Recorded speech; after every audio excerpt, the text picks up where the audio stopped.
दोस्तों आज हम बात करेंगे कि जब गर्मी आती है तो हमारे जो पार्ट होते हैं, गमले, बाल्टियाँ, वो भी बाहर से गर्म हो जाते हैं। ऊपर से गर्मी पड़ती है, हमारी मिट्टी खुश्क हो जाती है, पौधे के रूट्स को हीट पहुंचती है। तो उसके लिए हमें क्या करना चाहिए, अपने पौधों की हिफाजत कैसे करनी चाहिए, ये उसका पहला तरीका मैं आपको बता रहा हूँ। इंशाल्लाह मैं और भी इसके मतलब और तरीके भी लेके आऊँगा और आपको बताऊँगा।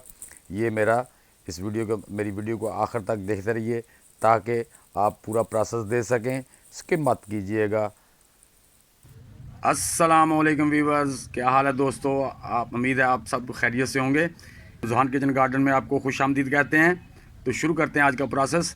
तो जीज़ान मोहतरम दोस्तों, ये देखें गर्मी का मौसम आ रहा है, तो अब जो है ना वो धूप हमारे बास्केट में से पानी को बहुत ज़्यादा खुश करेगी। तो उसके लिए बेहतरीन तरीका ये है कि हमें चाहिए कि इसको ना ऐसे गोडी कर दें। जब हम गोडी कर देंगे तो नीचे वाली ज़मीन जो है ना, ऊपर वाली ड्राई जो है वो नीचे वाली को सपोर्ट करेगी। पानी नीचे नमी नहीं खुश्क, गोडी से जो है ना बत्तर ऊपर आ जाता है, इसका जो नमी होती है ना वो ऊपर आ जाती है। ऊपर वाली ज़मीन जो होती है ना, जब ज़मीन तय में होती है ना तो वो समझ लो कि उससे मजबूत होती है नीचे वाली से, और नीचे तक धूप जाती है।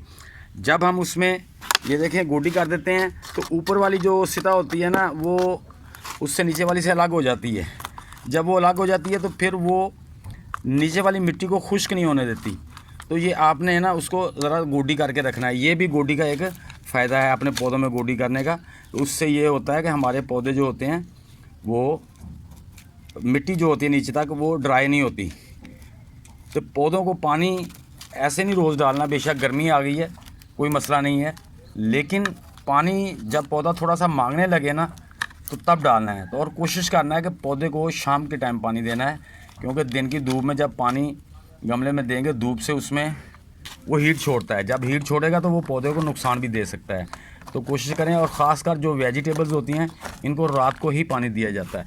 तो इस तरह हम अपने सारे पौधों को ये ऐसे जिनको पानी दिया हुआ है थोड़ा सा हल्की सी गोडी कर देंगे, ताकि जो ऊपर वाला सतह है ना वो हमारी नीचे वाली ज़मीन से अलग हो जाए।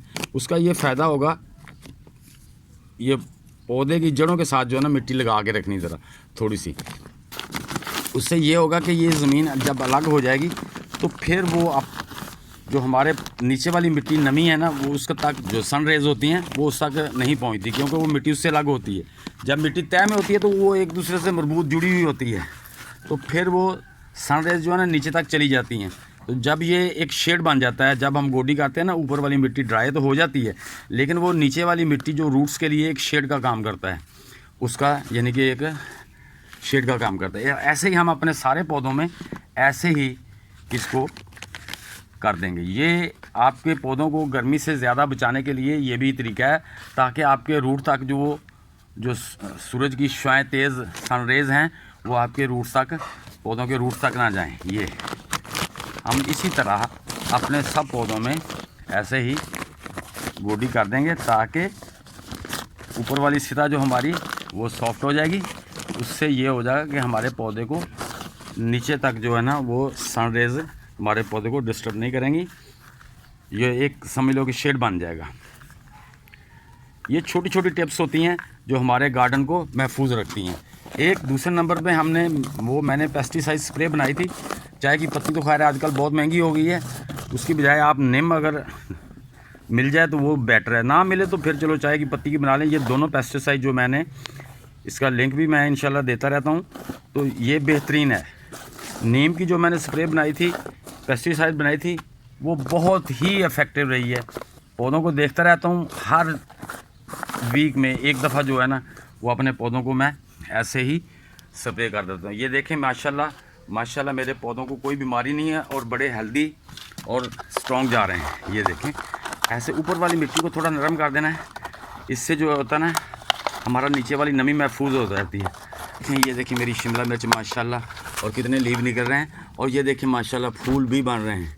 ये देखिए माशाल्लाह फूल, और नीचे से मैंने इसकी भी पंचिंग कर दी थी। ये देखिए कितने फूल बन रहे हैं।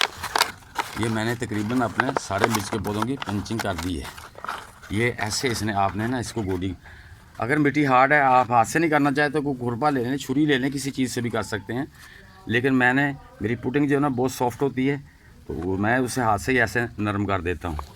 ये देख, तो लेडीज़ के लिए ये है कि वो आपने टूल यूज़ करें, वो हाथ से ना करें, वो लाजमी किसी औजार से, किसी लोहे की चीज़ से ही इसको गोडी करें।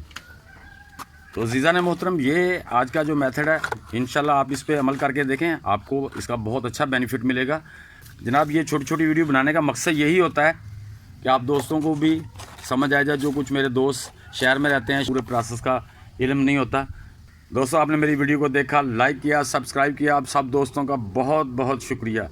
जिन दोस्तों ने अभी तक मेरे चैनल को लाइक और सब्सक्राइब नहीं किया, वो भी मेरे चैनल को लाइक और सब्सक्राइब कर दें, ताकि आपके भाई का हौसला बढ़ता रहे और आपके लिए ऐसे ही टिप्स वगैरह लेके आता रहे। मिलते हैं नेक्स्ट वीडियो के साथ, तब तक के लिए खुदा हाफिज़।